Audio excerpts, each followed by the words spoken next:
आणि ज्या महिलांना जून महिन्याचा हप्ता आलेला नाही त्या महिलांना हे 3,000 प्लस ते 1,500 असे 4,500 जमा होणार आहे. तर लाडक्या बहिणींनो, आजची माहिती खूप महत्त्वाची असल्यामुळे जास्तीत जास्त पुढे शेअर करा.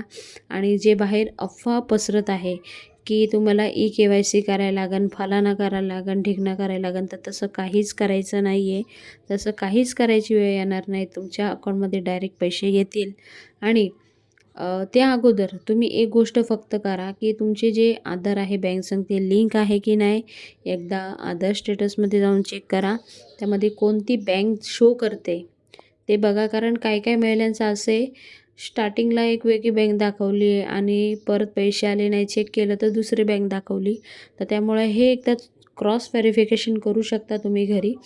आणि त्यानंतर लाडक्या बहिणींनो, काळजी करू नका. तुम्ही पात्र आहात, निकषात बसत आहात, तर तुम्हाला नक्की तुमचे जे हप्ते आहे ते मिळतील. कुठेही काही टेन्शन घेऊ नका. लाडक्या बहिणींनो, आता जे तपासणी होती ते सुद्धा बंद झालेली आहे. कारण इलेक्शन समोर येत आहे. इलेक्शन संपल्यानंतर पुन्हा तपासणी सुरू होईल आणि त्यामध्ये खूप साऱ्या महिला अपात्र होईल. आणि एक गोष्ट मी आता इथं सांगून ठेवते